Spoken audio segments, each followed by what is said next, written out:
نور على مر الزمان تألقا وأضاء للدنيا طريقا مشرقا وهدى من الرحمن يهدينا به للصالحات وللمكارم والتقى نور على مر الزمان تألقا وأضاء للدنيا طريقا مشرقا وهدى من الرحمن يهدينا به للصالحات وللمكارم والتقى هذا كتاب الله أعذب منهل أنعم به من مورد لمن استقى. madashani waxay ka mid tahay goobaha iyo madalaha ugu wanaagsan ayay ka mid tahay waayo waxaa loo kulmay ilaahay tabaaraka wa tacaala diinkiisa barashadiisa qur-aanka ilaahay tabaaraka wa tacaala iyo hadalkiisa barashadiisa nabiga salawaatu rabbi wasalaamuhu calayhi xadiiskiisa barashadiisa kor u qaadidda shariicada ilaahay tabaaraka wa tacaala inoo dooray ee inagu soo dejiyey halkan aynu joognaa waa meel baadiye ah oo lagu magacaabo feedhayare waxay u dhowdahay oo wax 20 kilomitir ku dhow ay u jirtaa magaalada Kalabayd xaggan qudheeda waxa uga dhow magaalada Karin oo iyadana 20 wax ku dhow bay u jirtaa waa gobolka Sool deegaankani wuxuu ka tirsan yahay degmada Laascaanood waxaa madashan isugu yimi maamulkii gobolka Sool haddii uu noqdo barasaabka taliye qaybeedka culimadii gobolka gudoomiyihii ama xafiiskii dacwada iyo arrimaha diinta ee gobolka isuduwihii wasaaradda diinta iyo awqaafta odayaal waalidiin arday iyo cuqaashu waxay la tahay waa dhaqankiiyo mar haddii dhaqanka iyagoo inagala joogaan intii kale aynu sheegnay iyagaynu markaa u dambaysiisanay waayo dhaqanka iyaga unba hadda inagala jooga waxaynu insha allahu tacaala xafladeenna ku furfuran doonaa biidni illaahi alwaaxid alaxad aayado qur-aanka kariimka ka mid ah oo inoo akhriyo sheekh khadar maxamuud cabdi oo ka mid ah macallimiinta goobtan iyo golahan aynu joogno loo asteeyey inay ardayda wax u dhigaan فليتفضل مشكورا مأجورا. لا خير في كثير من نجواهم إلا من أمر بصدقة أو معروف أو إصلاح بين الناس ومن يفعل ذلك ابتغاء مرضات الله فسوف نؤتيه أجرا عظيما. بارك الله فيك جزاك الله خيرا. وحنو أخري آيات كور رميسا مدشان أينو جوغنو والله تبارك وتعالى وكغور رميو إنان خير كجيرين دادك فقود يسو إماتين كودا صدح الرمود مويان قف دادك وناك فريا أما فرق صدقة فريا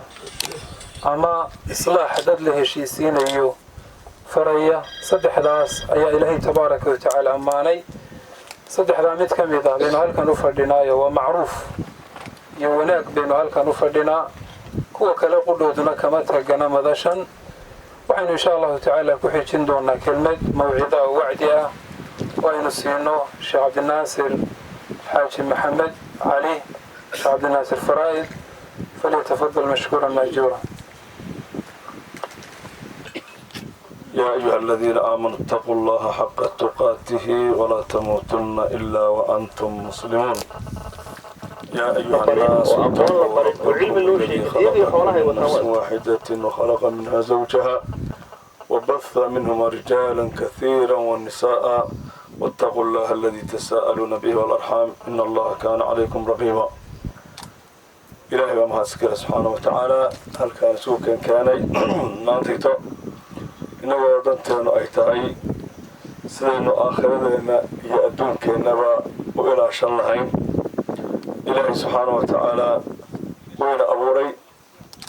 وحوينو الشيء وحوينو أبوري وما خلقت الجن والإنس إلا ليعبدون إلهي وحليه أمانا أبورنين جنك إيا إنسك إنه يعابدان مياني وحكلي أبوري وأنا يعابدان رزق إيو هنقولي إيو مويتيسن لكن يعابدان لي إلهي مركو قفكو وبرتوه إنه يعابدوه markaasuu wixii kale u baahan yahay inuu qabsado ay tahay marka cibaadada ilaahay subxaana wa tacaala waxay u baahan tahay barasho iyo aqoon haddii aan la baran ilaahay sida loo caabudayo wax walba markaa hagaagi maayaan waana ay xumaanayaan saa daraaddeed ilaahay subxaana wa tacaala markuu qur-aanka soo dejinayey aayaddii ugu horreysay wuxuu alle ku yidhi iqra akhri buu yidhi marka quraan aqoontuna waxay ka bilaabataa in qofku akhriyo oo wax akhristo dhegeysto wax eego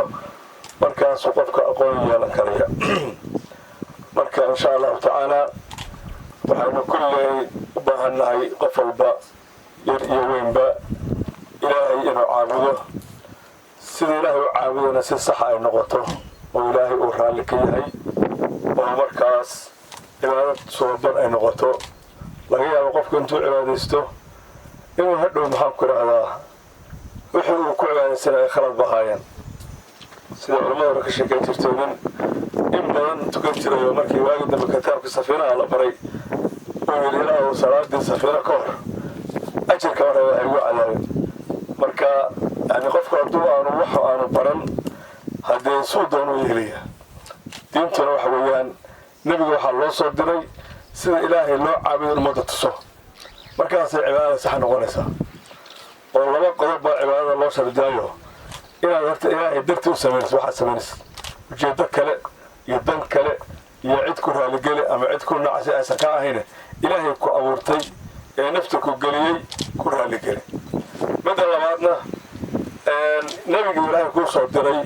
uma dayo waxaad samaynaysa ha noqdeen wax nebiga calayhi salaatu wasalaam oo maxaan ku idhaahdaa jideeyey oo saas aad samaynayso nebigu saa u sameeyey calayhi salaatu wasalaam marka insha allahu tacaala waxaynu isku booreynaynaa qof walba adduunka maalmaha joogaysaa waadna ka tegaysaa ilaahay saad adoo ilaahay raalli kaayo hortagi lahayd ummadda ilaahayna nabadgeliyey oo ummadda islaamka kaa nabadgashay yani qofka hadduu ilaahay dariiqiisa marta ummaddana waa nabadgeliya runtii jahligu waxyaalaha ummadda iska horkeena ee isku dhiba ama qofku uu doono xaq aanu lahayn waa jahliga laakiin qofka hadduu barto ama aqoon yeesho ama ilaahay diinta barto wuxuu ogaanayaa xaqa ilaahay ku leeyahay wuxuu ogaanayaa xaqa waalidku ku leeyahay wuxuu ogaanayaa xaqa darisku ku leeyahay wuxuu ogaanayaa xaqa xataa xayawaanku ku leeyahay markuu xaquuqda ogaadana asna nabadgelyu ku noolaanayaa ummadda ilaahayna waa ka nabadgelaysaa almuslimu man salima almuslimuuna min lisaanihi wayadihi nabigu alayhi salaam muslim waxaa ah qofka ummaddu ay ka mangasho afkiisa iyo adinkiisa muslimiinta ka nabadgalaan kaasaa muslima marka taasna waxaa dhibtaas ka hortaaga waa jahliga saa daraaddeed ummadda jahliga la saaro oo aqoonta la barto oo aqoonta hadda magaalooyinka ka kooban tahay miyiga loo dhaadhiciyo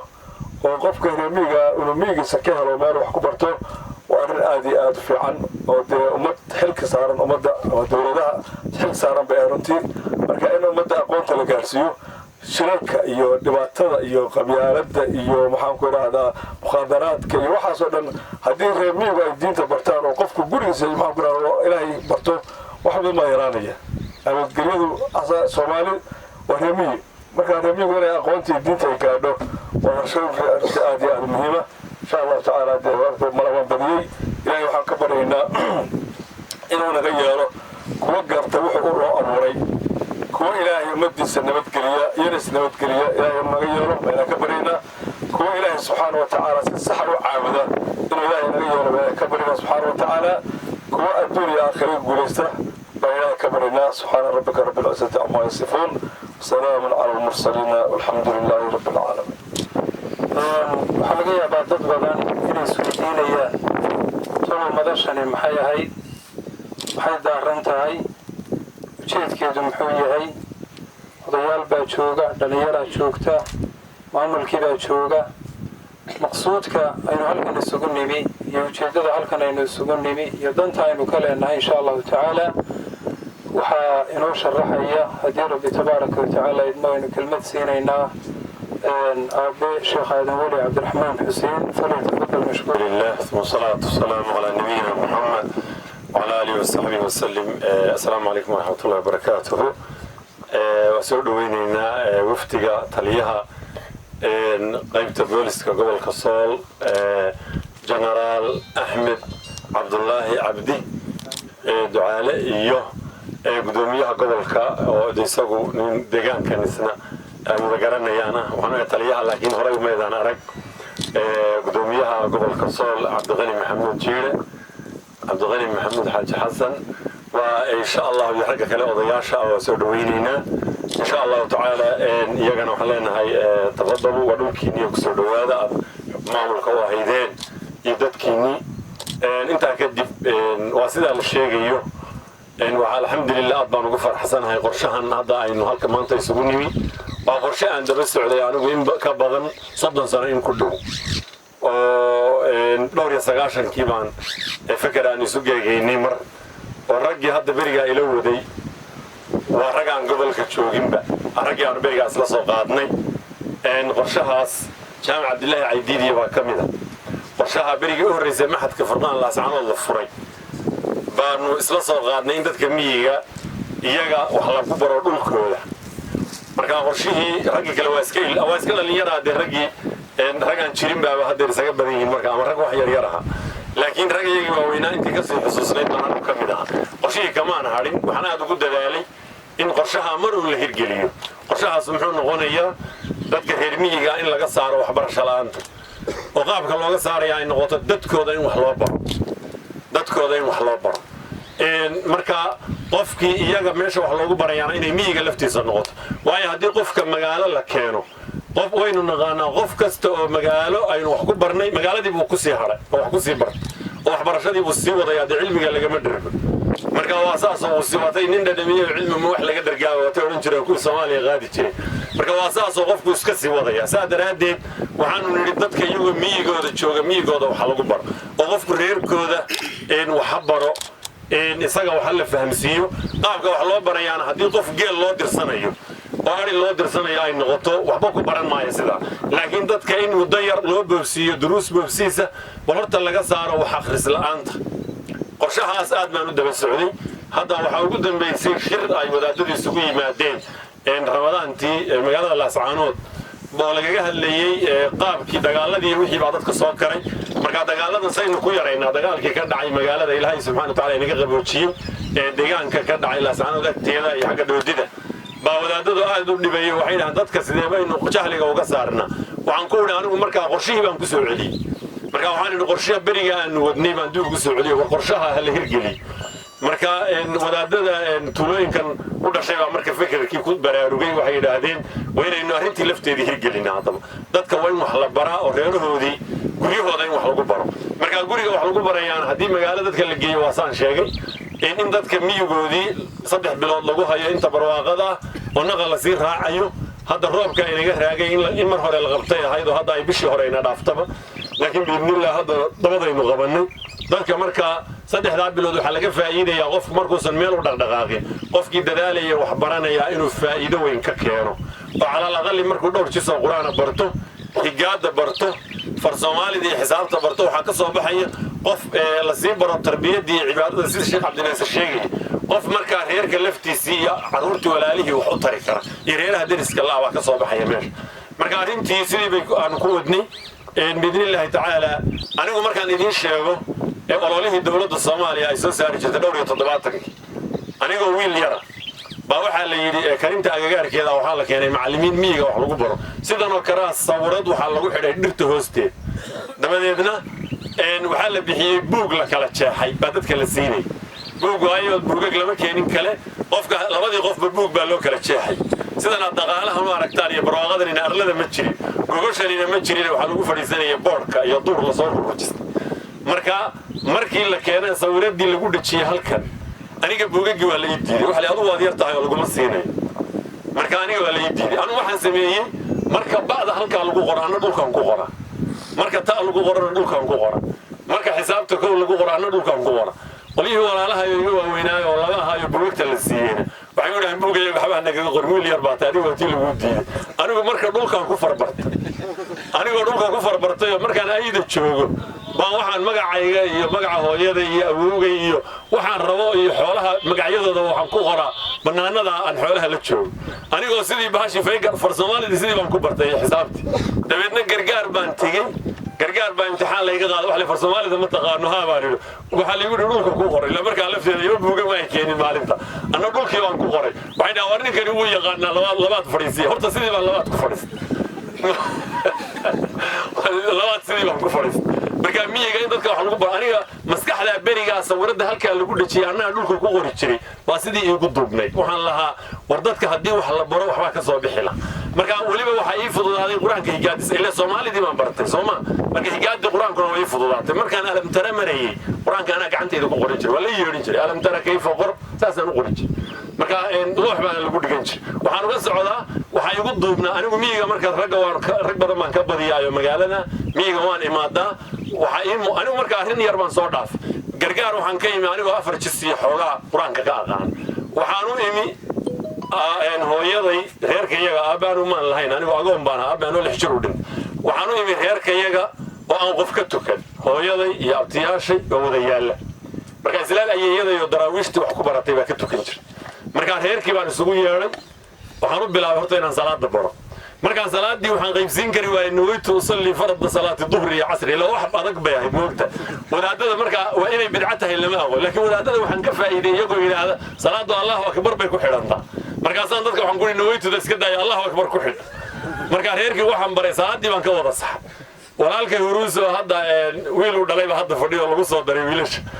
baa hadda fadhiya moogta marka cabdiraxmaan liya halkaas soo fadhiya walaalkay huruuso aan salaadii baray bahooye waxay ugu oran jirtay wiilka salaada kuu baray baa uu ka fiican isaga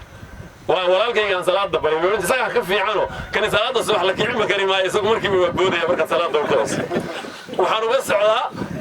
waxaan ciyaalkii waan isugu yeedhay abtigay iyo reerkiisii iyo caruur ku walaalaha iyo wixiiba waxaan u bilaabay alifka marka waxaan idin barayaa higaada salaadiina waan wada baray waxaan uga socdaa marka walaalahay sidii bay salaadii ku wadaan odayga walaalkay iga weynaayo sidii buu waana ninkii buugga la iga qaadayay isaga la yiri buugga hala siiyo anigana waa la iidii marka waxaan uga socdaa waxaan u baahannahay marka maanta inaynu dadkeena inaynu ku tacabno waxa halkan waxaa laga yaabaa dad baa hadalla kale sheegay annagu ujeedka aan ka leenahay meeshan waxa weeye 3 bilood qofku inuusan meel u dhaqdhaqaaqin soolarkii baa loo keenay nalkii baa loo keenay weliba waxaan rabnaa ardada yaryar ee hadda wax la baray mid walba reerkooda marka lagu celiyo inaan xiriir gaara la yeelano oo sanad kastaba loo tago ama telefoonka laga waco ama aabihii la waraysto ciyaalka yaryar intuu baray qaabku wax u baray haddii raggaa ninkii soo baxa ee rag noqda waxaan rabnaa 3 bilood kale in la soo celiyo halkii nur ama dhowrkii nurba marka in quraanka saa loogu dhameeyo kutubaha kalena la baro markay halkaa dhaafaan marka dhowrkii nurba in la soo celiyo oo rag xidhiidh lala sameeyo laga dhigo oo shahaadooyin la siiyo oo reerkooda iyo dadka deriska ay wax baraan halkaa waxaynu kaga baxaynaa marba macalinka hadda anigu waxaan ku dadaalay in reerka la helo macallimiin kale oo wax barta waa suurageli weyday waxaan ku yidhi dhaqaalahan idinla bixinayaa walaalkay iyo adeerka iyo reerka wadayaal midaan adeeru ahay waxaan ku yidhi dhaqaalahan idinla bixinayaa macallimiinta hayo macallinkii markuu 3 bilood joogo dee uu iska xiisoonaya reerkiisii buu ka aaday ardaygii markaa higaadiisa u soo dhowdhowdahay ama laba jis iyo meelaha bartay buu ka tegey marka waxaan rabnaa hadda telefoonaa jira waxaa la helayaa waxyaalo duuban oo qofku wax ku baran karo insha allahu tacaala waxaan rabnaa in arrinta halkaa aynu kasii ambaqaadno oo dadkuna ay arrinta ku soo baraarugaan dhalinyarada yaryar ee wax baranaysana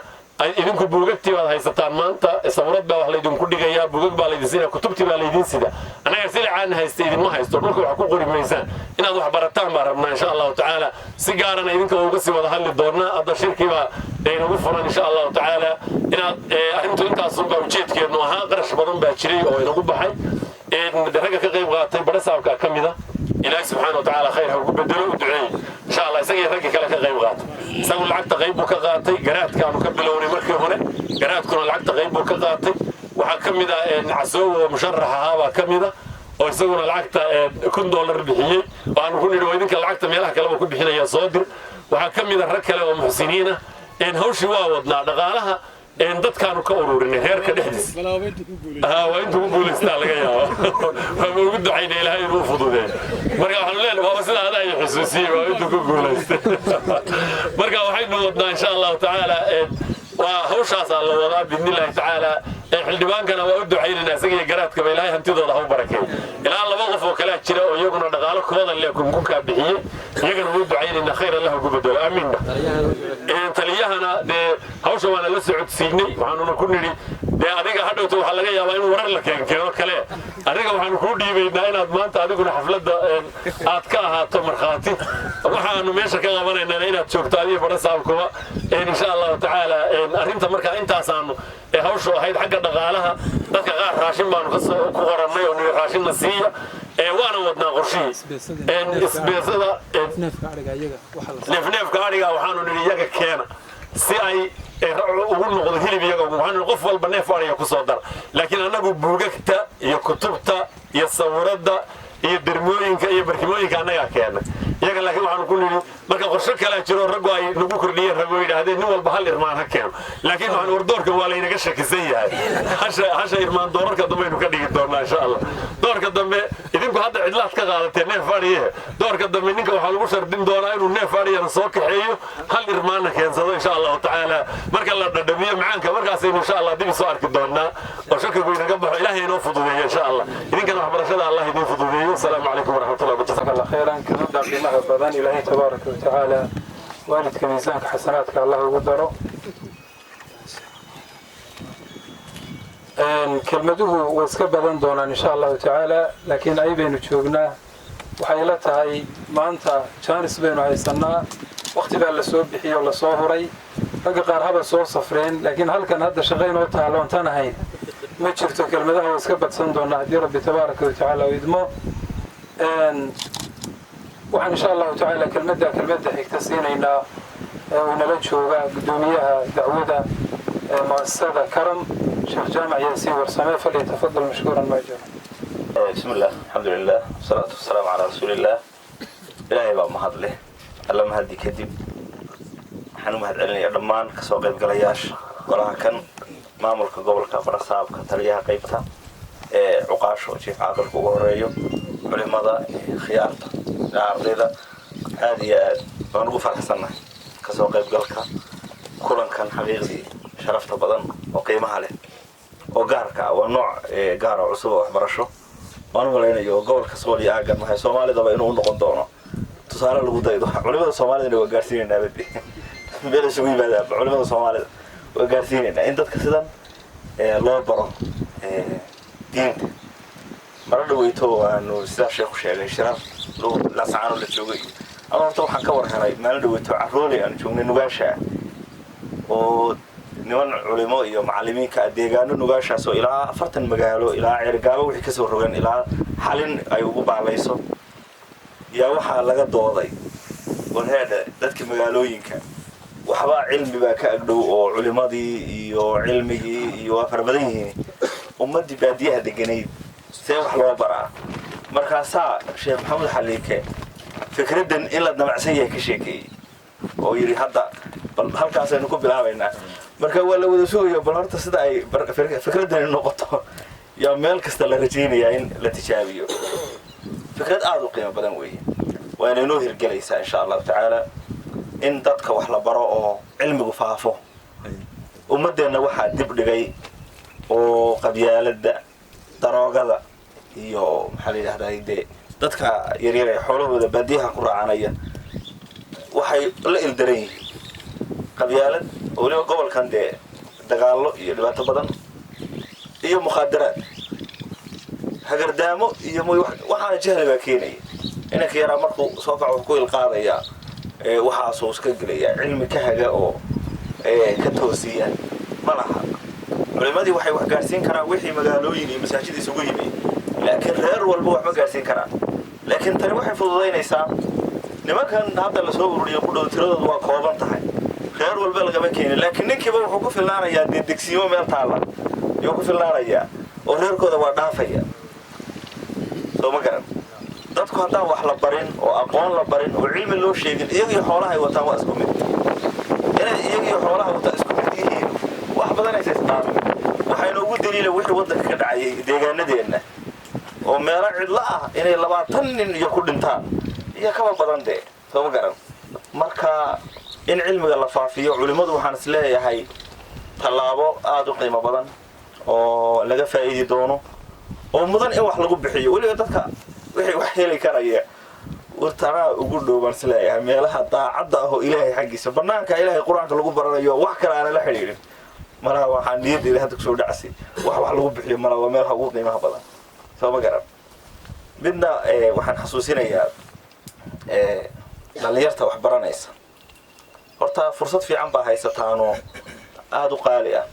oo in dhaqaalahii ladinka bixiyo nolosha ladinka bixiyo wax la idin baro qofku haddaan wax baran dee adduunkana waa laga tegaya aakhirana dee meel ku socdaba la garan maayo waddadii ilaahay iyo loo mari lahaa jidka toosan oo jannadii iyo cadaab lagaga badbaadi lahaa garanba maayo ma cibaadaysan karayo mid laakiin ka feejignaada dadku meel aan waxba jirin baa dadka miyiga jooga la jeclaysiiyo magaalooyinka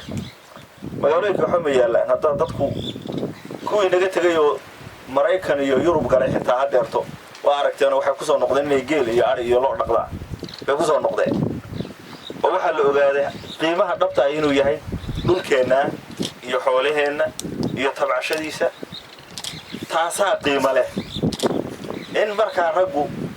uu joogo oo markay wax bartaan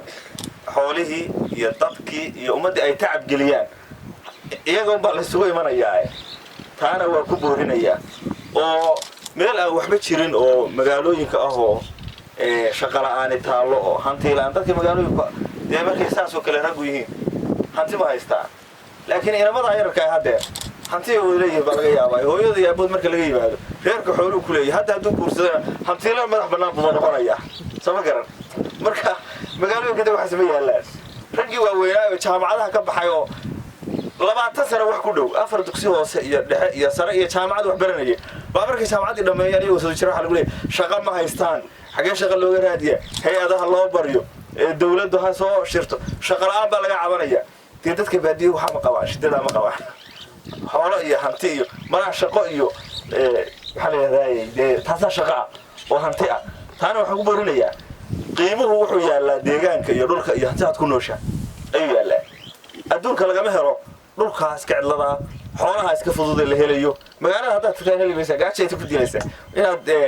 kuuli iyo waxbarasho 20 sano kadib laakiin baadiyo saamare hanti bas ka taal dadka ku ogol shaqaas ka taal marka hadda waxbarasho la idin ku darana waa nuur cala nuur waxa lagu guda weeyana taana dhalinyarta xasuusinaya ta kalena hadda markaan soo soconay iyo sheekh soo sheegay waa la yiri taliyaha qaybta iyo qaar baa yiri halkan waxa laga wadaa iyo malaha culimada la garan sheekh Aadan Wali iyo sheekh Faraad iyo beeshay dadka ka jiraan iyaga nabad iyo wax walba iyo ku filan inay joogitaankooda ku filan waxa meesha ka jira soo ma garan oo dadka hadda waxyaalaha la sheegayna iyaga ba u qooran oo inta la leeyahay wadaadadiiba khatar amnigoodii iyo soo ma garan marka taana dadka wixii wax iska sheega wax iska badan yihiin wax macna la qiimaha leedahay ma jiraan danteena iyo horumarka deegaankeena ayaa ina khuseeya ugu dambeyn fariin baaq ah waan kullu u diray cid kasto ay gaadho kelimadan inay barnaamijka ka qayb qaataan wax lagu bixiyo oo insha Allah ta'ala dhaqaalaheeda iyo horumarinteeda qayb laga ahaado oo la joogteeyo oo umada meelaha wax ka faa'iideyso waxa lagu bixiyaa mudan aad iyo aad baa mahadsantiin assalaamu alaykum bismillaahir rahmaanir rahiim marka hore shirku waa salaamo yahay madaxda dawladda culimada uqaasha dhalinyarada waxgaradka dhamaan waxaan ku salaamayaa salaanta islaamka assalaamu alaykum warahmatullaahi wabarakaatuh inta ka bacdi hadallada way dhamaadeen haday wax aqoon tahay haday xadiis tahay haday wax barasho tahay waxaan hadeer uga laabto kuma garan maayo waa dhaweyd baa halkan waxaan ka kaxeeyay gabadh aan dhahay oo ninka soo carootay xamr banki qola Itoobiyaan anigoo la fadhiya way gabadha kuwa gabadha qabayeen baan wuxuu yimid waxaad yeelaysaa sax dheer wax lambar ma kaaysa sax dheer lambar waan ka hayaabaan laakiin hadeer halkan lambar ku dhici maayo ويلا سحدير ولا اشتكي wax al-shabaab baa lagu ashtakeeyey xeraa laga dhigay baa la yidhi waxaa la rabaa saaxa dheer dhambaradeeda in la helaa la rabaa wallaahi been sheegi maayo waxaan ilaan magaalada ka baxo oo aan meel anteenana tago lambaradii saaxa dheer ma heli karo barteeda anigoo fadhiya waa wallaahi yaa waxaa ii yimid 10 ka yimid saaxa dheer waa mar halkaa xoogaa yar maalgelin laga siinayey bay ahayd waa la wada hadlay waxaa la yidhi warkaasi annaga wuxuu naga yimid buuhoodlaa la weydiinaya ninkii ka keenayna ha naloo keeno wax la waayay bay noqotay golahan ayn maanta fadhino madashan ayn maanta fadhino qof nasiibna baa heli kara ilaahay baa mahad leh waxaan rajaynaynaa magaca bahar la sameeye wax lagaga dayda inuu noqdo waxaan rajaynaynaa qolo kasta oo daris la ah in la wartii bahar samaysay aynu samayno inna la kaga daydaan rajaynaynaa mustaqbal wanaagsan iyo wax ummad dalka iyo dadka manfaca baanu ilaahay ka baryaynaa dhalinyaradana waxaan leenahay waxbarta kuwii dalkiina iyo dadkiina wuxuu barta waanfacana allah idinka dhigo warahmatullaahi wabarakaatuh shirka waa salaamayaa madaxda dawladda uqaasha culimada waxgaradka dhalinyarada cidda isugu timi oo dhan madasha quruxda badan assalaamu calaykum waraxmatullaahi wabarakaatuh salaam bacdigeed ilaahay waxaanu ka baryaynaa shirkan mid barakaysan inuu ilaahay nooga dhigo iyo madasha tan meesha laga qabtay ciddii juhdi iyo xoolo iyo xoog iyo shidaal iyo socod iyo cid ku soo bixisana ilaahay miisaanka xasanaadka ha u saaro waxaa la yidhi nin baa isagoo gaboobay oo shayba oo jiifa baa wiilkiisii curadoo nin weyn u yimi markaasuu wuxuu ku yidhi aabe reerkii raashin buu rabaa waa safar laaya maantii dambu shir qabtay wuxuu yidhi tolg sukaalay tolkiisii u shiriyey markaysuu yimaadeen buu wuxuu yidhi wardada waxaad ogaataan waan idiin soo shiriyey tolow ninaan wax barani kaama korin in kastaba hal ekaabo dhigayga sariirta saaran baa curadkaygii oo shay odayga ii yimi wuxuu yidhi reerkii safar buu rabaa ninku hadduu wax barto ama islaamka iyo ummadda iyo dadka ha anfaco ama isagu ha is anface cidunbuu anfaca laakiinse hadduusan waxba baran oo iska soconayo adna kaama koro waxna ma anfaco dhalinyarada waxaan leeyahay nasiibkiina maanta halkan idi siiyey ka daata ilaahayna ha idiin barakeeyo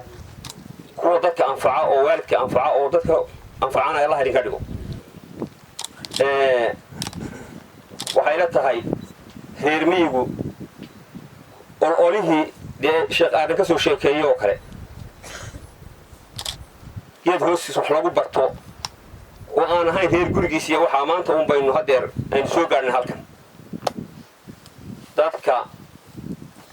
hawsha tan ku soo hawshooday waanu ducaynaynaa ama maamul ha noqoto ama culimo ha noqoto ama codkar ha noqoto ama waxgarad ha noqotee ciddii juhdi ku soo bixisay waan ku celcelinaynaaye ilaahay miisaanka xasanaadka u saaro dhalinyaradana ilaahay waxbarashadeeda kuwa ku soo baxa oo ku barkooba allah ka dhigo waxaan leeyahay waxaa laga yaabaa insha allah in hawsha tani ay inoo hagaagto waana inoo hagaagaysaa waana inoo hagaagsantahay siday u muuqato dadka reer miyiga ahay waxbarashada waa ka hadhay wiilka maxadada lagu daro ama macaamada lagu daro ama qur-aanka lagu daro magaaladii buu galaa dib uga soo noqdo wadaadkii reerkii loo qabtaana maalmuu u dhigdhigaado xoolahaabuu ka urursadaado marka qofku ama jis dhigto ama wax dhigto xoogaabuu iska tagaa waxa weeye dadkii fakarkan keenay fakar wanaagsan bay keeneen ilaahay baanu u baryanaa in ilaahay miisaanka xasanaadka u saaro waxa weeye nimanyahow dhalinyarada ahi waxaan idin leeyahay dad baa tihiin da'yar dad nasiib wacan baa tihiin hawshaa arrintaas waxaa laydinka rabaa inaad meeshii aadan weli sheegay aad ka qaadataan kan keenay golahan barakaysan mahad alla ka bacdi kolley iyana waxaan u mahad celinaynaa oo mudan culimmadii ka soo shaqaysay arrintan diinta ilaahay kor loogu qaaday ee maaragtay ardadii iyagoo miyi jooga oo gurigoodii jooga maaragtay wax lagu barayo oo la sheegay in qur-aankii la barayo oo carabi higaadii la barayo soomaaligii la barayo xisaabtii la barayo kolley waa wax ilaahay fadligiisa maaragtay la odhan karo oo xanaanada xoolaha la baraya waa kolley arrin maaragtay arrimii dawladuhu qaban jirin weeye marka waxaan leenahay ilaahay culimada ha inoo barakeeyo cid kasta oo ka qayb qaadatayna marka koobaad iyo marka labaadna waan u mahad celinaynaa waan u ducaynaynaa waxaan ilaahay miisaanka xasanaadka ugu daro waxaan kaloo iyana maaragtay soo dhawaynaynaa oo si maaragtay kaliya laabo soo dhawaynaynaa oo maaragtay bogaadinaynaa cid kasta oo ka soo qayb gashay hawshatan hadday tahay madaxda dhaqanka hadday tahay maamulka gobolka heer badhasaab iyo heer maaragtay taliya qaybeedba waxaan leenahay idinkana halkaa aad usoo taraagteen maaragtay hawsha kitaabka ilaahay kor loogu qaaday aad usoo taraagteen waxaan ilaahay idinka rajeynaa inuu miisaanka xasanaadka idinku daro maalinta qiyaamaha maaragtay uu jannadiisa idinku geeyaan ilaahay idinka baryaynaa koley anoo ku hadlay afkii maaragtay waalidiintii ardadan hadda halkan fadhida oo saan hadda xogta ku hayo ilaa 8 magaalo oo maaragtay degmada kala baydh hoos yimaada la isaga soo ururiyey intaa maaragtay oo dhalinyaro ah oo maaragtay ubaxoo soo kacaysa oo la yidhi maxaan sheegaa hadda neefka adhigaa mooyaane lagu wax kale laydinkama rabo 3 bilood muddo kooban horta marka hore waxaan codsanaynaa in naloo kordhiyo insha allah maaragtay kole 3 bilood naguma fille in naloo kordhiyo horta waa codsanaynaa hadda alle ama haddeer ha noqoto ama mar dambe ha noqoto taasi waa codsi ta labaad waxaan kolley maaragtay ku dardaarmanaa in maaragtay aan ka faa'iidaysan doono oo maaragtay ardadaas ay iyana ka faa'iidaysan doonaan waalidiintuna maaragtay ay la socon doonaan insha allah alxamdulilah ilaah ayaa mahadoo dhan u sugnaatay bacdallaahi waxaan u mahad celinayaa culimadii iyo ducaadii mas-uuliyiintii soo qabanqaabiyey kulankan aynu runtii ilaahay ugu dhowaanayno subxaanahu watacaala aad baan ugu mahad celinayaa waxaan kaloo mahad celinayaa marti sharafta mas-uuliyiin dowladeed cuqaal culimo odayaal waalidiina dhalinyaro dhammaantiin jazaakum allahu khayran wabaaraka allahu fiikum waaxsana allahu ilaykum intaa ka bacdi waxaan anigu kelimad khaas odhanayaa ardada la soo ururiyey oo qorxaha badan anigu iyagaan dhex fadhiyey run ahaantii adaabtooda iyo qaabkay u soo diyaar garoobeen aad iyo aad baan uga faraxsanaa meel laba ay wada hadlayeen way jirtay iyana way sugyihiin laakiin ragga intiisa badan runtii aad iyo aad bay u dhagaysanayeen waxaan leeyahay waxaana ugu filan dhalinyarada cashar darsigii iyo khudbadii sheekh aadan wali xafidahullah iyo sida uu wax ku bartay iyo qoraalkiisii dhulka ee uu buug waayey ee dhulka ilaahay uu wax ku qoranayay iyo jaaniska maanta aad haysataan waa cashar aad iyo aada weyn rag badan baa tiinoolaa 6 waxaan idin dardaarmayaa ardaygu waxyaabaha u sahla inuu waxbarto waxaa ka mid arday kala duwan baa tihiin meelo kala duwan baad ka kala timaadeen waad isbaranaysaan macallimiin iyo mas-uuliyiin kale idinla jooga waxaan idinkula dardaarmayaa marka koowaad haddii aada ilaalisaan waxyaabaha waxbarashada u baahan tahay oo ugu horeyso ardaygu inuu yahay arday diyaar u ah inuu waxbarto waxaa kaloo muhiim ah qof waliba akhlaaqda adiga iyo ardayga kale adiga iyo macallinkaaga deganaanshaha goobta waxbarashadu aada iyo aad bay muhiim u tahay waxaan ku gabagabeynayaa ardayga maanta halkan fadhiya nasiibka u yeeshay inuu goobta yimaado tijaabadii ugu horeysay oo waxbarasho ee geed hoostii wax lagu bartan oo ka qayb qaato waxaad ogaataa faa'iidada adigu aada faa'iidaysanayso keliya mooye waxaa lagaa rabaa in aad reerkii aad ka timi gaar ahaan iyo intii kula dariska ahayd inaad nin daaciya oo diinta iyo xisaabta iyo qoraalka wixii lagu soo baray baa la raba inaad gudbiso haddaba raqbada ku raggeede nin waliba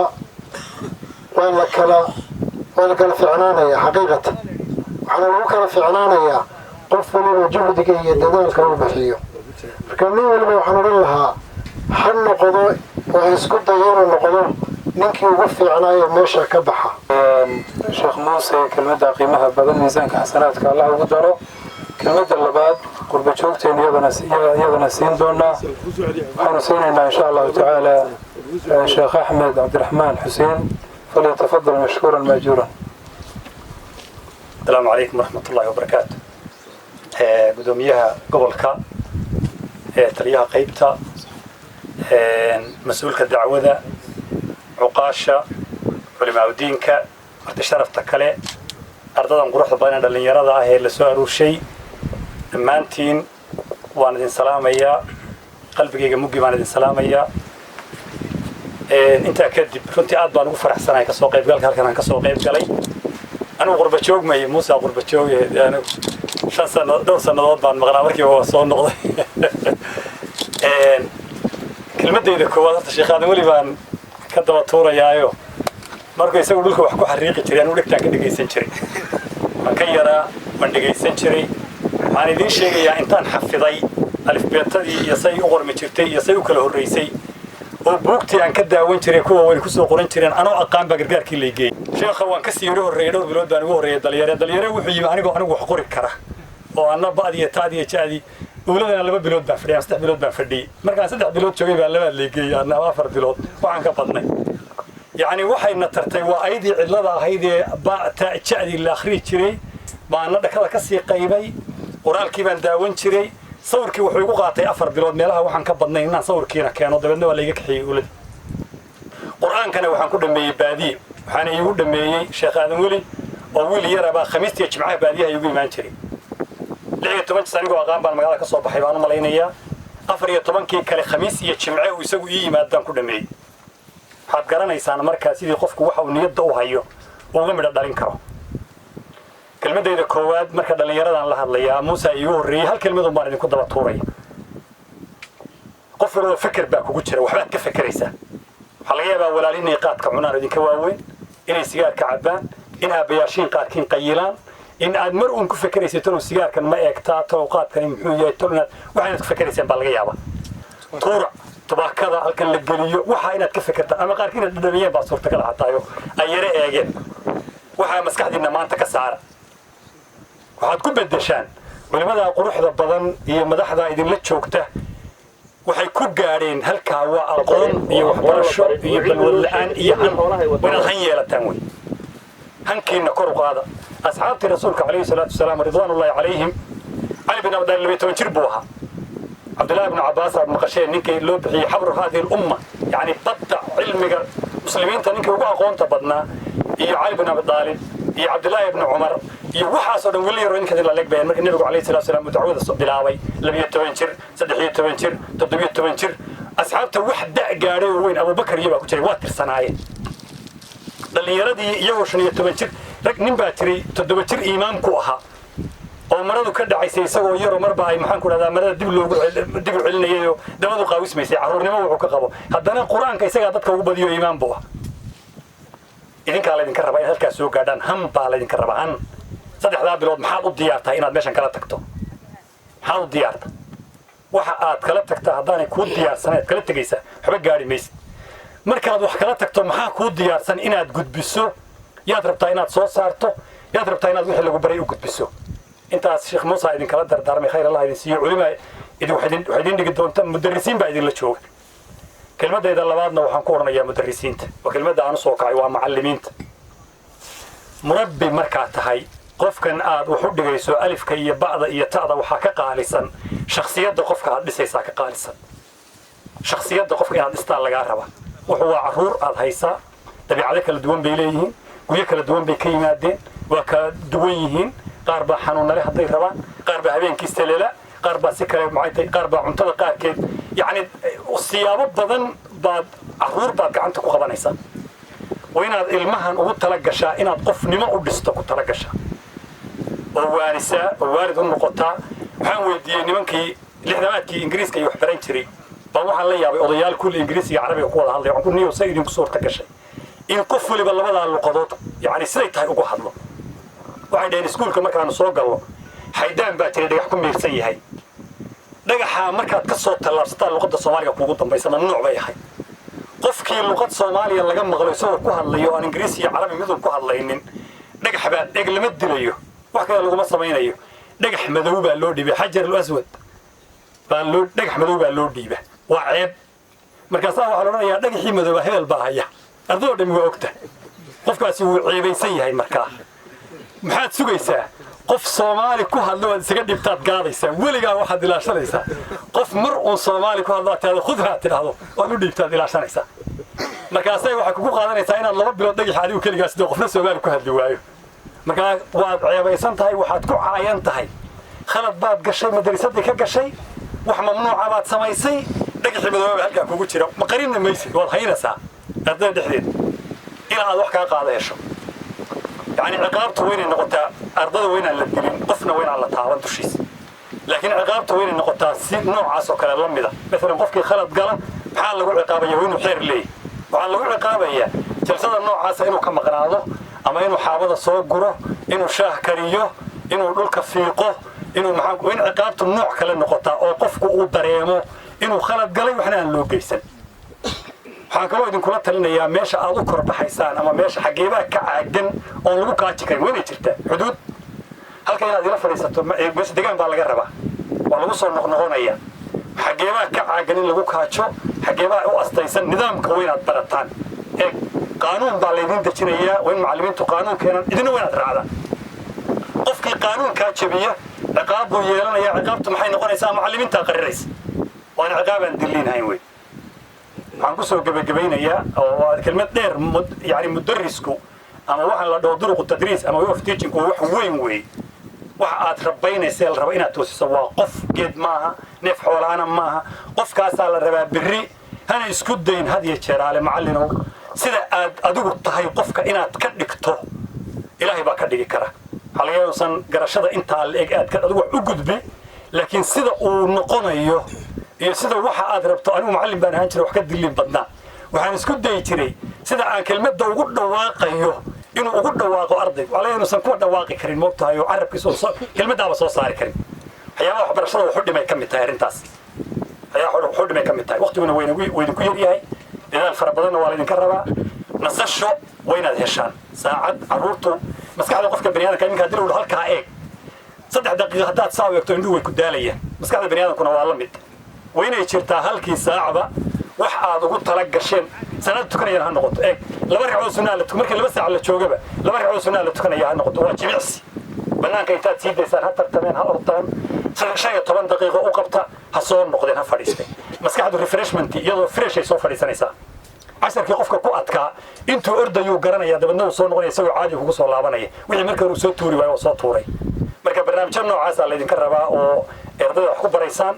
waxaan idinkaga tegayaa labadiina qodaba deegaanka ilaaliya bacaha iyo caagadaha labadaba deegaanka ilaaliya wax alla waxa aad isticmaashaan ee bac ah ama caag ah ama aad wax ku cabtaan nooca yar kaga tegina meesha tan tarbiyadiina ka mid tahay guba macallin iyo arday iska kaashada wayna jirtaa mar aad saacad aad leedihiin oo aad soo ururisaan waxa la wixii qashina ee meelaha yaala dabka aad ku shubtaan waynaad yeelataan insha Allah ta'ala kelmadda xigta cuqaasha inuu gudbi doonaa kelmadda uun baa ka horeysa cuqaasha iyo maamulka waxaanu siin doonaa sheekh bashiir maxamed yuusuf oo xaruntan aynu joogno macallimiinta ka howlgeli doonta iyo ardaydaba isagu mas-uul guud u noqon doona haddii rabbi tabaaraka wa tacaala idmo falyatafadal mashkuuran maajuura waa uga mahadcelinaynaa ilaahay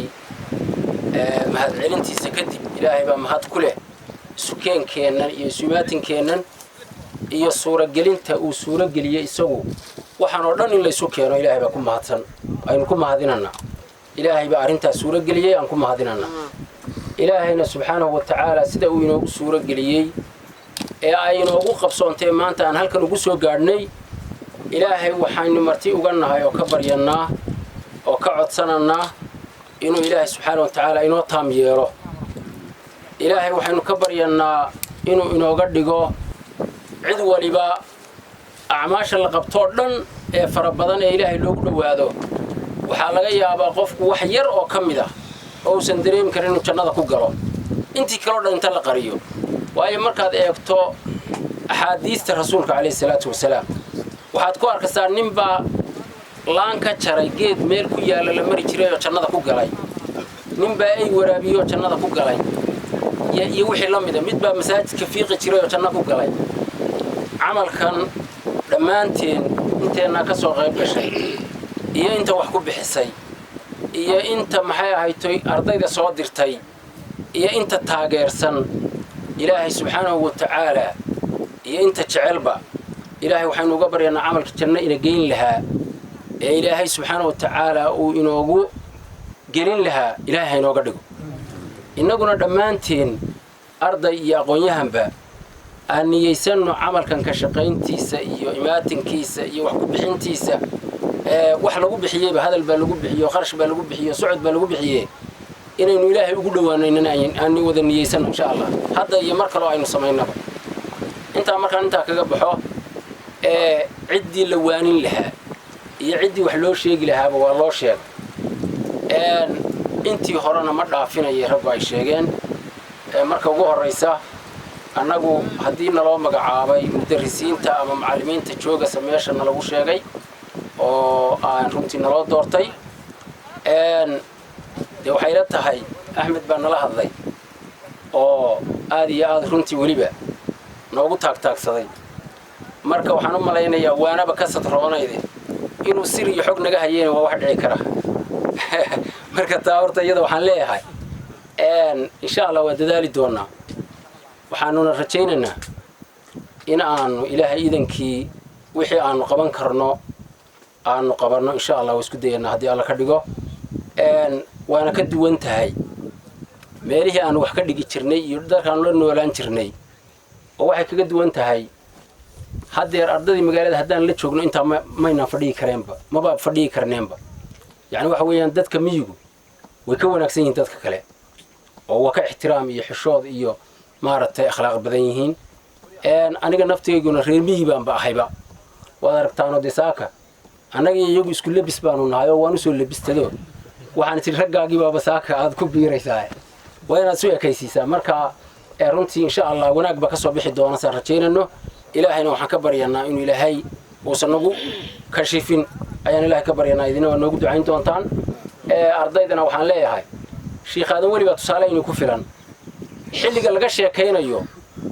layma sheegine waa xilli aan waxanba jirinba oo meesha wax lagu baranayaana waa miyi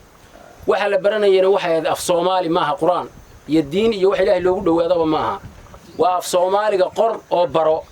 waa xilligii af soomaaligu soo baxay oo luuqadaha axmed saakin ka sheekaynaya carabiga iyo ingiliishta unbaa jiray marka af soomaaligaa la baranayo dadka la barayey qofkii markaa reer miyigiiba loogu geeyey miyigaa sidaa loogu baran jiray marka innagu af soomaaligii iyo maxay ahaytoy haddii ilaahay kuu rooyay qur-aankii iyo xadiiskii iyo khayrkii oo wada socdaynu wada barananaa insha allah waxaa kale oo ka gedisan maalintii kale iyagu wax baran jireen ama dab bay shidan jireen laakiin innagu dee ayadaasaynu nal ka dhigno waad aragtaan wax gulub kala hadlaado oo nicmadaasaynu fadhinaa taa haddaynu ka faa'iidaysan weyno idina arday soo baxda oo berri ka maalin ku dayasho samaysa oo la yidhaaho ardaydii beriga halka ka soo baxday waxa weeyaan xidigo la iftiinsado bay u noqdeen deegaanka haddaad noqon weydaan annaguna aanu noqon weyno macallimiin la yidhaaho macallimiintii halkaa tegey waxbay soo saari waayeen waynu isla jabna marka dhinaciina ka dadaala dhinacaanagan ka dadaalana insha allah waxaan odhan lahaa qolyaha maamulkana dee waa tii la sheegado waxaa la yidhi ninbaa $1,000 ku bixiyado wuxuu ku soo baxay xildhibaannimadii ku soo baxay idinkuna waxaad ogtihiin ama socodka ku badiya ama gacanta ku badiya ama taageerada ku badiyo war halkaana fursad baa ku jirtay ogaada odayaal fursad baa ku jirtaa waalidiintana insha allahu tacaala waynu ognahayo ilaa waxba laysuma qariyee wax badan baa jiro oo dee waa la kala baxay runtii dadkuna weligii waa kala baxaa dadka in badan baa waxaan dhaleecaynaysa oo dee waxayn arki jirin weeye la yaabna kuma leh waxay leeyihin wadaaddo dad ururinaya dhallinyaro ah lama arag oo weliba kayn ku haya magaalo haddii lagu ururiyo la yidhaha dadka waxba lagu baraya waa la arki jira laakiin kayn baa dad wax lagu baraya waxay unu yaqaaniin jamhad lagu tababaro ayda taa unbay yaqaaniin tii unbay marka u sawiranta laakiin dad baa intaa ka xeel dheeraadayoo fahmay inaanay ahayn ee ay khayr tahay oo ilmahoodii iyo xoolahoodii iyo taageeradoodiiba soo huray waxaan leenahay insha allahu tacaala taasna dib baynu ka ogaan doonaa madhaxeeda oo waxay la tahay marka dambe inay hoggaan la roor noqon doonto oo laysku qabsan doono bulshada soomaaliyeed ee inagu hareeraysan meel kastay joogtana insha allahu tacaala waxaan ugu baaqannaa inay arrintan tusaale ka qaataan oo dadka lagu wacyigeliyo lagana hirgeliyo deegaanada miyiga ah meel kastay yihiinba waayo meel kasta waa looga baahan yahay dadkuna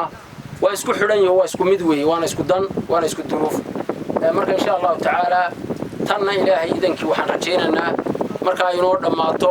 xaflad labaad un baynu isku soo noqon doonnaa oo qiimayna markaasaynu kala war qaadan doonnaa وجزاكم الله خيرا وبارك الله فيكم. السلام عليكم ورحمة الله وبركاته. intaas ka bacdi anagu waxaan ku darsan lahaa inaynu ilaahay subxaana wa tacaala marka hore aynu u mahadcelino maadaama uu inoo suurtageliyey hawshan meesha aynu ku hayno iyo diinta ilaahay oo aynu maxaan ku rahay kor u qaadayno ilaahay subxaana wa tacaala ayaa mahadda iska leh. midda labaad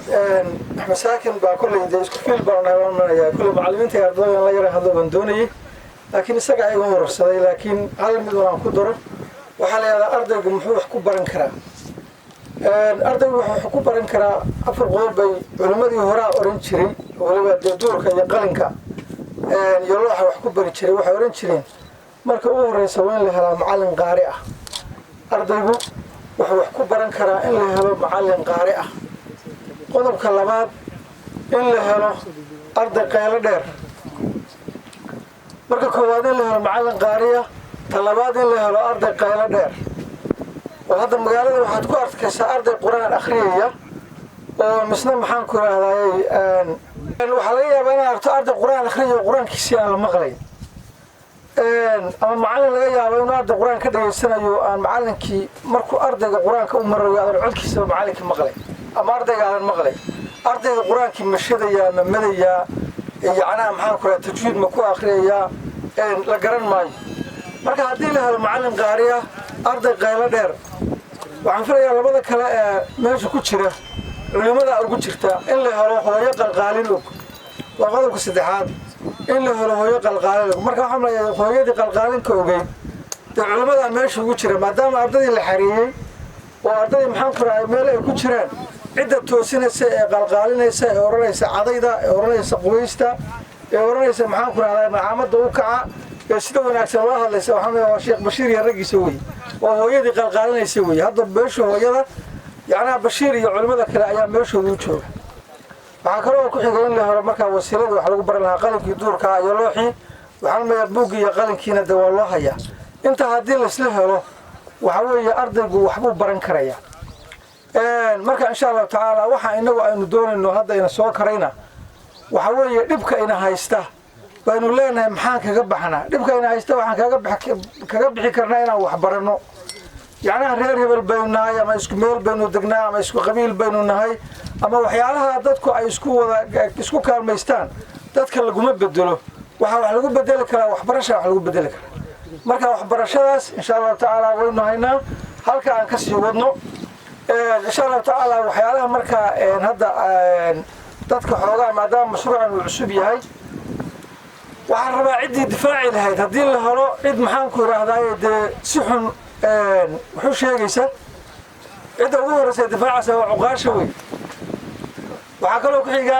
barasaabka gobolkaa ku xiga taliyaha qaybtaa ku xiga haddii wax maxaan ku idhahdaye wax wanaagsan haddii la hayo dadka mas-uuliyiinta baa la rabaa inay iyagu ka hortagaan wixii maxaan ku idhahdaa dee tashuush ama maxaan ku idhahdaye ama maaragtay furaya waxaan meesha loo baahnayn waxaan soo dhawaynaynaa marba markii muddo la joogo in ay taliyaha qaybta iyo barasaabkuba ay yimaadaan soo kormeeraan meesha waxaa ka jira ilan barasaabka waa dadku maxaan ku idhahda u ahaa madaxda u ahaa aakharana waa la weydiinaya marka insha allahu tacaala mashruucaas waa mashruuc runtii aan aad iyo aad u soo dhawaynayo midda koowaad aan qaadanayna waxa weeye meeshani waa malcaamad baadiyeed yacnaa in la fahmaa wanaagsan waa malcaamadii baadiyaha oo laysu ururiyey oo dadkii meel lagu barayo maaha wax kale waa malcaamadii baadiyaha qofkii xitaa warbixinayana u yidhaahdo walkaa malcaamad baan anagu ka ognay malcaamad qur-aanka lagu baranayo oo arday laysugu ururiyo rag culimo ay ku ururiyeen uun baanu ognahay wixii kale meesha ka soo baxaana de waa isla ogaan doonaa insha allahu tacaala si gaara waxaan u mahadcelinayaa sheekh aadan weli oo de isagu yidhi fakarkan keenay oo yacnaha yidhi anaa markii hore fakeray kabacdina waa lala qaatay miisaanka xasanaadka ilaahay subxaana wa tacaala ugu daro innagana ilaahay subxaana wa tacaala dembigeena iyo dembiga waalidkeenba ha dhaafo ardayda iyo macallimiinta iyo inta kale uga soo qayb gashay waxaan ku salaamay salaanta islaamka assalaamu calaykum waraxmatullahi wabarakaatu bacda salaam warbixintii waxaa la tahay waxbarashada halkan laga furay iyo qaabka loo furay iyo meesha marayso waa laga warramay iyo ujeeddada laga lahaa wixii tusaale iyo waano na waa laga warramay iyo baraarujina kol baan ugu waqtiguna iska gaabanya taariikh badan baan ka warrami lahaa waxaan u malaynayaa marka hore waxaan moodayay odayaasha waaweyne sida aadan jaamacyaan inuu ardayda ka mid yahay oo ragga meesha fadhiya isugu jiraan waaweyn iyo odayaalba sidii far soomaaliga bariga oo kale aan moodaya laakiin halkaa haddeer waxaa ka muuqtay reer dhallinyaro ah oo dhallinyarada soo koraysa oo waxbarashada ku habbooneed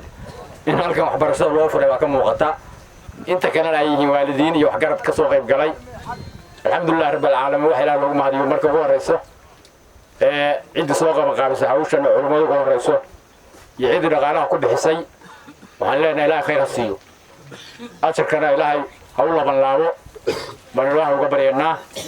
waxbarashada la furay nidaamka cusuba waxaan leenahay midii ku guulaysan ilaahay ka dhigo midii sii siyaadoo lanagaga daydana ilaahay ka dhigo intaa ka bacdi ragga halkan fadhiyo waxay la tahay dee waa rag weeye waa rag ninkii wixii la odhan jiray rag weeyaan ninka ragga haweenku dhasho inuu gabadh yahay nin waxaa lagu ogaadaa waxaa la yidhi markuu qofku soo dhaco baa gacanta islaantu gelisaa baa la yidhi ninka ragga marka hadduu laba xinidood yaryar laga taabto waa nin baa la yidhaahdaa waxaa la tahay halkan ragga jooga waa raggii laba xinidoodlii weeye nin kastaba ama ha yaraado ama ha weynaado waxa weeye maalinta ugu dhasho meel baan horta anigu arkay ragga iyo dumarka la jecel yahay waa meesha la yidhaha maleeshiya boqolkiiba 70 waxa ka shaqeeya waa dumar wey niman baan habeen u tagnay dhaqta cilaaj oo kala culama waxaan xitaa u yimid Suwaysi imaamka xaramka anaga Soomaali badana marka caafimaad baan u tagnay waa cilaaj oo kale wuxuu ku diinaya carruurtaada wuxuu ku oranayaa gabdhuhuna waa intay wiilashan waa intee marka waxaa la sheegay meesha in gabdhaha ku socdiyaan Soomaalida dhaqankeedana waxa weeye wiilashan lagu jecel lahaa habeenka marka wiil dhasho waa loo mashaxradaya wiil iyo gabadh baa mixii ilaahay ku intifaac ka siinayo hadda qurbaa waxa la yiraahdaa dadka dabada u dhaafay gabdhaha ugu magaranaysa dadka ugu waxtar badan ugu jecelasan ugu ximsan inta markaan ka gudbo anigu kol waxaan malanayaa halkan wax yar bay iga weyn xaajo aadan iyo dhowr waxaan malay wax badan igama weynaa waxbarashada markii Soomaaligu soo baxay 27kii anigu sax dheer baa ka baran jiray iskuulkana waan dhigan jiray macaamadan waan dhiman jiray waxaan xisaabta ku baran jiray ku dhufo 4 في 4 5 في 5 ingiriisiga iyo carabigaas ayaan wax lagu baran jiray aniga lodka reer badan oo reer sax dheer ah macaamadan waxaan noo dhamiyay quraanka jaamacayaa ninka aadan abihi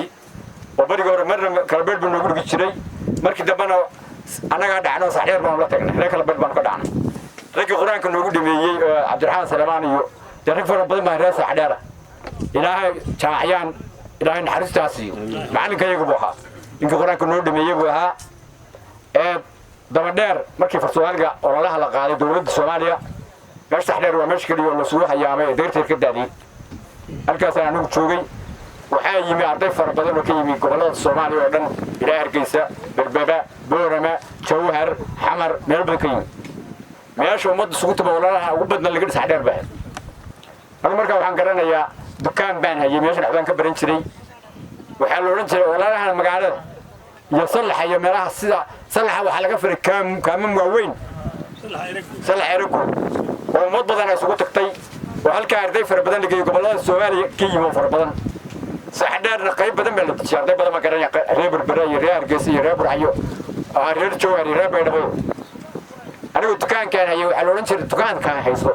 raashinka injigana waa jiro kayuga dadka raashinka ka miisanaya imtixaan baa la oran jiray Soomaaliga marka waxa la oran jiray qofkii Soomaaliga garan waayay raashinka loo diidi jiray dad reer miyo gaajaysan oo daba dheer hayso baa aniguna waxa weeye baa la odhan jiray ku imtixaanka soomaaliga raashinka sokorta iyo misbu ku odhanaya bariiska iyo misbu ku odhanaya markaasaan de qofku waa ku jiiraya gabkiisa baahi haysa ma qof yaabsanoo reer miya markaasaan idhaahdaa sheeg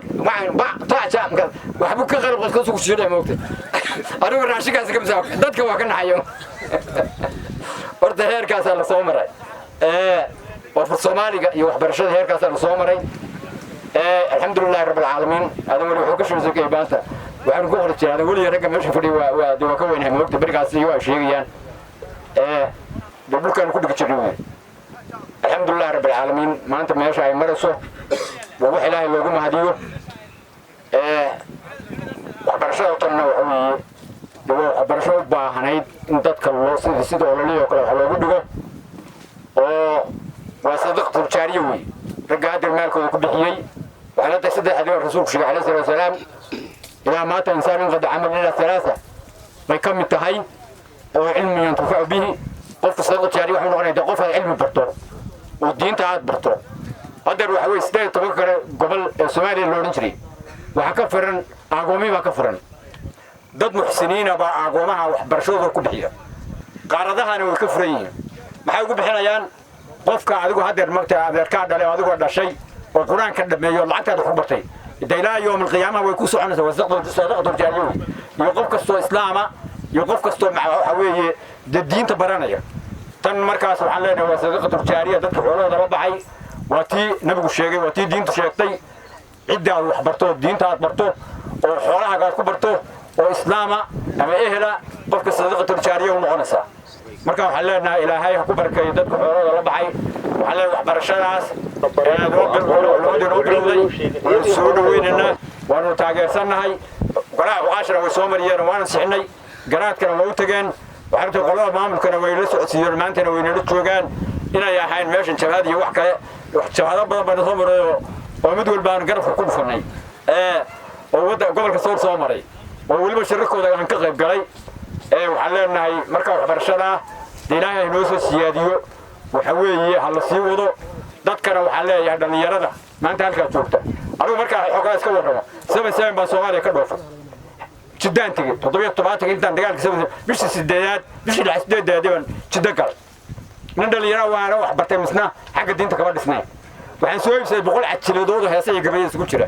ku mucaarad Soomaaliga marujooyay cajilaasaan soo iibsaday meelana waa ka shaqayn jiray kabadha dheer waa qashi tiba biidana wala bariga xamar tiba biid baa moogtay kabadha dheer oo saawda dheer waa isticmaaltay markaan muddo wada heesihii iyo gabayada iyo mucaaradkii beelbaaska ba maalinta ba waxa soo qaatay suuqmar fayruud oo khayr asiyo oo safarada Soomaaliya tafsiir ka mariya oo tafsiirka dhameeyay oo tafsiirkood yaalo leeysanayo 240 ajiroodo misdaan 8 riyaal ba soo qaatay aniga 3 nin baan ahay waa u guulay waxa weeye tafsiirka waan soo qaadanay maanta aan boqolka casharada gabayaashii iyo heesiyo baan tuuray shaqadeedii ugu horeysay jidda ka bilaabay waxay ahayd meel baaroortii la tegayay waa qaboobi khaliiska waxa marna qabooba ka dhac marna kun qaboobi baan adkaysan kar waayay markaasaan wareer qaboobahan sigaarka aan mudhaxanta ka kiciya aroortii meel tagi jiro bas baa la tagaa dhaxan baa ku dilaysaa sacuudiga de xabadlay mid ma sigaar ma raboolal yaan maraykan soo saaro baa waxa la baxaysadasa boqos dhibaalkaas aysanaysaa isdig may kan booska baakir baa disanaysaa markaasaan dhaxanta barsigaarka inuu ka kiciyo weligan sigaar ma cabin bas baa meel laga raacayo dhaxan baa ku dilaysaa baakir baan soo iibsaday 5 casho markaan wixii cabiyo dhaxantii laga kicin waayay baan kale waa ku jiiday markaasaan tuuray qofku markaa waxa weeye nin raga markaa tahay dhalinyarada waxaan sheegay waxbarashada adduunka waxaa lagu leeyahay waxbarashada jaanibada waxay leedahay Soomaalida Sacuudiga tagtay wixii aan waxba baran waxay xamaali jireen sibirka xamaali jireen dhagax xamaali jireen wixii wax barteen rag xafiisyada fariista oo yaqaanay oo sibirkii iyo xamaalkii ilaahay ka badbaadiyay oo dadkooda wax soo baray ba noqdeen marka waxaan leeyahay waqtigaas ka gaaban taariikh badan ma ka sheekayn lahaa waxa weeye waxbarashada intaad yartiin nin walba naftaada dhis oo waxa weeye naftaada wax aad u barbaari saddex arrimood iska ogaada ragga dhalinyarada ama qof walba diintuna ay inaga reebtay beenta iyo waxa weeye tuugada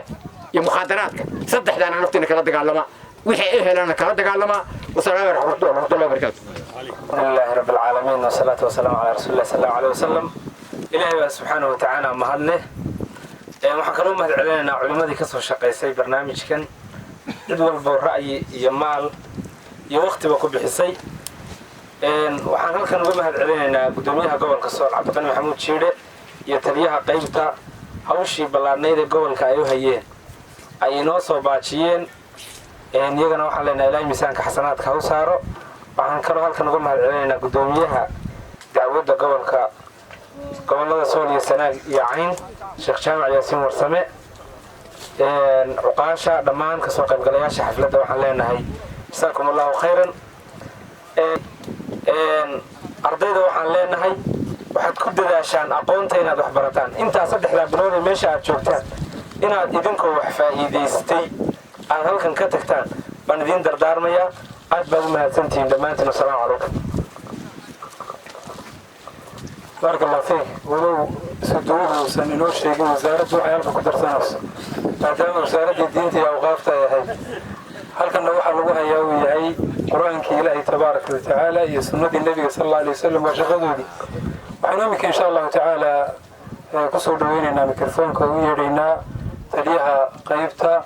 ينويرنا أحمد عبد الله عبد الدعالي فليتفضل مشكورا ماجورا وحوغي الحبيب يا هيثم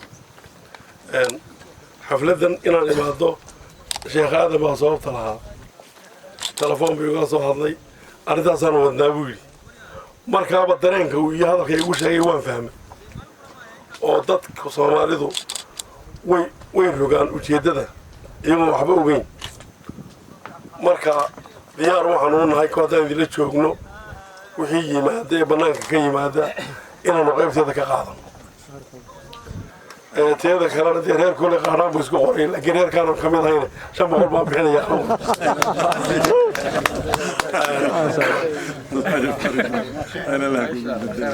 intaa marka laga yimaado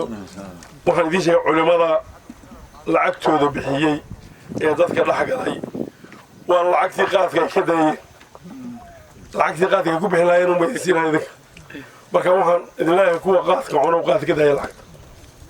tusaale ayuu siinaya laba nin oo qaad ka dhaxeeyay waanu qarqaaday anugu 65 milyan oo lacagta Soomaaliland ay isku lahaayeen dabeedna waxaan ku dhimsan waxay dhawa 4 sano yaan isu shaqaynayay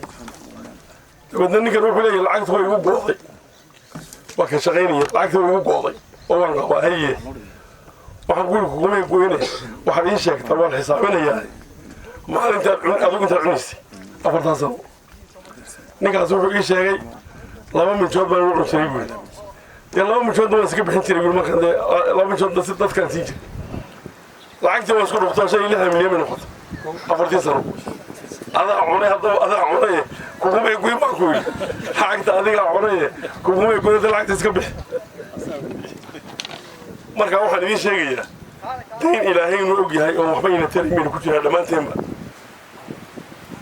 أنا قاعد كان لقفه شيء هذا وحنا له علماء محمد بالعوشة من الوضينا إلهي ميزان حسنات كوضره ولا أي كتم عيال كل اللي يدو كتم منهم حلا هاي ورنيف قاعد سكده كوب حين يزين هلك كوب حيا وهو يبون نغني يعني النيف قاعد سكده كوب حين يجي وملاهي كوب حد سكده هلا كوب حيا سنة وحوشة بالوضين صدح بالوض كده أيوه هذا سيوه والرجل تبرتوا دي بالشيء أنت وضي كريان بينوش يجنيو أنت وضي كريان بينوش يجن لكن إن لقيت كرديو ولا يسوق يومي لصورة قال الله يو وهاوش السي ولا بقى مهمة لا سعاد مركي ليسوا الله كان سكرت مركي ليسوا بدري نبى صور عيرين بقى هذا هو عاقلة لما نقول صاحبنا هاي بلسوس هو عاقل كي dabeedna ninkii sheegay wuxuu wareede 4 nin oo dhalay baa khamriga ka shaqeeyay buuri adigu dadka hadlaysaa baa la nabad hayga dilin buuri way dhacday waa arrin dhacday weey horta 4 tiiba way xidhan yihiin 4 tiiba kale way xidhan yihiin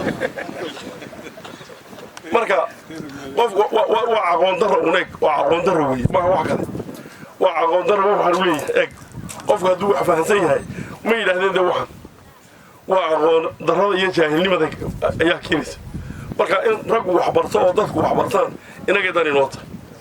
innaga iyo dannooda waayo aqoonta marka laga sheekaynayo aqoonta laga sheekaynayo boqolkiiba 98 dadka waxba la bari karaa boqolkiiba mid waxba lama bari karo boqolkiina mid ilaahay baa wax baray qof aan wax baran karin markaasaasina qof wax baran karin mali qof kasta waxba la bari karaa laakiin tabar baa jirtiyo fahan wadada nimankaasu bilaabeen culimada ee khayrka qabtana waa inay soomaalida kale kaga deetaa iyaguna waxaan idiin sheegayaa waxa ilaahay dartii aad adigu bilowdo isma taagaanba anuu saacad baan ku ogaaday marka meelka laga yimaado habeenkii magaalada waxaa gaala 6 gaari baa gala dawladdu gaariga 10 litir bay siisaa 10 kan maalinta ku shaqeeya anigaa bilaabay barasaabkan ka qaaday mid kalan ka qaaday maba weyna shida habeeniyo maalin baa u socota dadka muxsiniinta ah habeen hore anigoo jooga guriga horida bumidina afar foostaanku ugu reebay hebile ka qaado horta waxa khayrka marka la bilaabo isma taagaba inaga dadaal ma inala jireen sheekada bilowday mid istaagaysa ma waayo waa meelihii ilaahay wax ku bixiyay yiri way ee khayrka qabay ilaahay baa idin waafajiyay oo adduunka maamula meel khayr la ilaahay idin waafajiyay ninkii wax ku bixiyay inuu ka faa'iideeyo kan ku bixinana ku bixi waayo intan marka ay wax barato wax Soomaali wanaagsan inta ay leeyahay wax Soomaali wanaagsan marka Soomaali wanaagsan way soo marasatay Soomaa oo la helaya laakiin dadkeenu u badan yahay aqoon darrada u badan yahay istilka iyo sayniskaas weligeed saasay noqonayna in lagu fikiro arrinta iyada ay maanta bilowdeen waa mid khayr qabta waa mid wanaagsan arrinta in baan waan dhiirigelinayaa waxa kalena cid looga baqanaya ma jirto cid looga baqanaya ma jirto sababtoo ah dee waxbaan olinba cid looga dadka waxbay xumeeyaan halka waxba ma yaalaan waa la rogaa wax la rogaa halkan ma yaalaan kii imanaya ha arka deyso sheekhuna aad buu ugu mahadsan yahay inaanu goobjoog ka nahay joognay markii la furayay oo aan imika waxba olin marka taana sidaa uu sheegay sheekhu sheegaya aniga barasaab wayda ka warhaynaa wayda ku soo noqonaynaa waanaynu wada joogaynaa insha allah intaa wadaan hawsha dhibka soo ka keentay hawluhu nagu badayin haddana intaan kari karo waa idiin wada ka warhaynaa wixii dibadda ka yimaadana ee horta xaggan ka yimaadana annagaa qaabilsan waxba inoo iman maayaan hawsha wadeena hawl dhiirigelin weeye hawl ku dayasho mudan weeye hawl ilaahay uu xasanaad badan uga qorayo dadka ka shaqeeyay weeye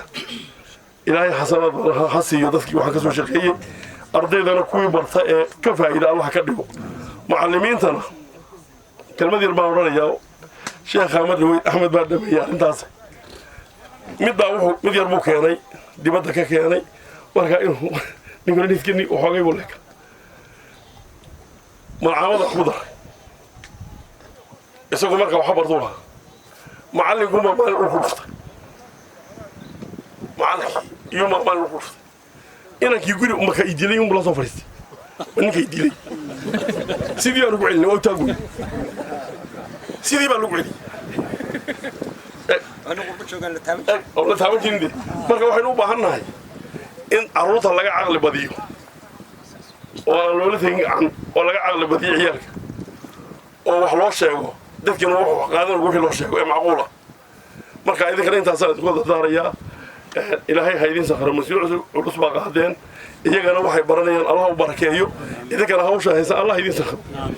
cidii wax ku darsateen ilaahay miisaanka xasanaadka ugu daro booliska waa wasaaradda diinta oo qabta awdiinka oqaasha odayaasha dhaqanka ee deegaanka dhalinyarada aqoon wax lagu barayo dhammaantood waxaad ku salaamaysaa salaanta islaamka assalaamu calaykum waraxmatullaahi wabarakaatuh waxay tahay badan ma harin wixii dardaarana iyo wixii ogaansho ah iyo wixii xaajo ah iyo wixii halka loo yimidba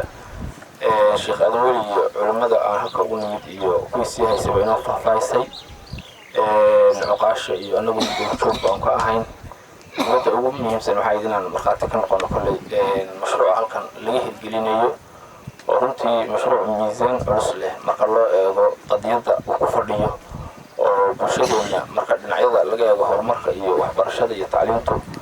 aayaha dadkay ka mid tahay qaybta ugu weeye inta badan dadka jir ahaanba ka dhisnaa laakiin maskax ahaanteenu aad bay u yartahay inaan ka dhisno oo waxaa lanagu tilmaamaa dadka ugu xagga aqoonta ugu dambeeya caalamkan ku noolahay iminka adduunka waxaa loogu kala tegay wadamada islaamka iyo kuwan kaleba waa aqoonta runtii aad baan ugu mahadcelinayaa culimmada soo fikirtay fikirkan ay la yimaadeen iyo runtii sidii ay bulshadu ula qaadatayba inay wax ku bixsadaan wax lagu bixiyo deetan ka wanaagsan ma jirto runtii waa sii joogdayn doonaa insha allah mashaariicda noocan oo kale ah runtii faa'iido weyn bay dadkeena u leedahay waxaan xasuustaa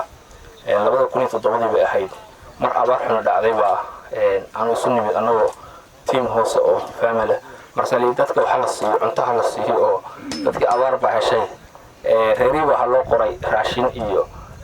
saliid iyo timir iyo caano iyo markii abaartii laga baxay nin maxay ugu bedelnaa waxaa dadka reermiga carruurta laga soo ururiyo oo meelaha lagu xareeyo inamadii la soo ururiyey dhowr laatan baa meel baa lagu xareeyay markii la keenay inan baan ku ilaahay ma taqaanahay wuxuu maqlaa inanka hadda waxaa xaafidul quraan isagoo quraanka akhriyo runtii soo liberagu wadiyaalisa inta mashruucu soo socda guriga loo dhisay wuxuu loo weydiiyay marka ummaddu horta haddii ay talan yar la sugeeyo oo runtii wanaagsan wax weyn ba ka soo baxaa bulshadeena isbedel badan bay ku keentaa waxyaabo inaga maqan bay ahayd waxaan inta badan wixii dardaarana runtii macallimiinta ugu muhiimsan mashruucan madhalkiisa cidda gacanta ku haysaa waa cidda macallimiinta ah ee hawsha wada dhaqaalaha waa la bixin karaa fikirkana sida shaqada weli u keenan waa la keeni karaa laakiin cidda sustainability-ga laga rabo hawshan inay maintenance-keeda ilaaliso oo joogtayso waa macallimiinta gacanta ku haysa runtii nimanka sheekh bashiir madaxda u yahay xil badan baa fuulay oo culayskeeda leh waa teenage dhallinyaradani runtii waa dadka ugu adag marka laga hadlayo tarbiyadooda ama in la jiheeyo waa teenage-ka waxaweye nolosha u furfurcoon yihiin dagaalka u furfurcoon yihiin wax walba u furfurcoon yihiin culays badan bay runtii leeyihiin marka macallimiinta waxaan kula dardaarmay waxaan leeyahay hawshaas runtii si xil iyo xilkasnimo le kulliba waa laydin soo xulay oo waad u qabanaysaan dulqaad badanna idinka muujinaya sidii dadka aad caqligooda maskaxdooda runtii wax badan u tari lahaydeen ka fakera insha allah dee saasaynu isugu ogaanaynaa anaguna aan ka warhaynaynaa saacad walba iyo mar walba wixii loo baahdana diyaar baan u nahay kulliba meel hawdaan u malaynaya halkani ceelaan ma laha biyana ma laha anigu biyaha ku baxaya meeshan insha allah baan baraad aan kalbeer ku leeyahay idinku reebi doonaa taasaan kasoo dhaansan doontaan insha allah wax walbana waa idin kala qayb qaadan doonaa aad buu mahadsan wuxuu ugu bixiyey haddana ballanqaad cusub buu sameeyey isagana insha allahu tacaala waxa uu bixiyey miisaanka xasanaadka allah ugu daro dembigiisa allah ku dhaafo dembiga waalidka allah ku dhaafo khayr adduunya khayr aakhira allah ku siiyo baloo dhan allah kaga xifdiyo ha kaga ilaaliyo ilaahay tabaaraka wa tacaala diintiisa iyo dunyadiisa iyo dadkiisa ha ugu barakeeyo shirkii insha allahu tacaala waa inoo gebagebo ardayda halkan lagu soo xareeyey waa arday tiradoodu maantay soo dhandhammaanayaan waa arday tiradoodu 60 ay tahay muddada ay joogayaan haddii rabbi tabaaraka wa tacaala idmo waa 3 bilood waxay baranayaan waa qur-aanka waxay baranayaan higaada qur-aankana waa baranayaan waxay baranayaan xisaabta soomaaliga waxay kaloo qaadan doonaan dowro qaabka xoolaha loo xanaaneeyo xanaanada xoolaha ku saabsan bay insha allahu tacaala qaadan doonaan haddii rabbi tabaaraka wa tacaala uu idmo intii u soo socotay intii hanti ku bixisay intii fikir ku bixisay ilaahay tabaaraka wa tacaala qof waliba halkan wixii uu gashaday miisaanka xasanaadka allah ugu daro ilaahay waxa uu ku doonayaa ku siiyo wanaagga uu ku doonayo xumaha uu kaga baqayo ee u bixiyey in ilaahay kaga xifdiyo in allah kaga ilaaliyo kaga xifdiyo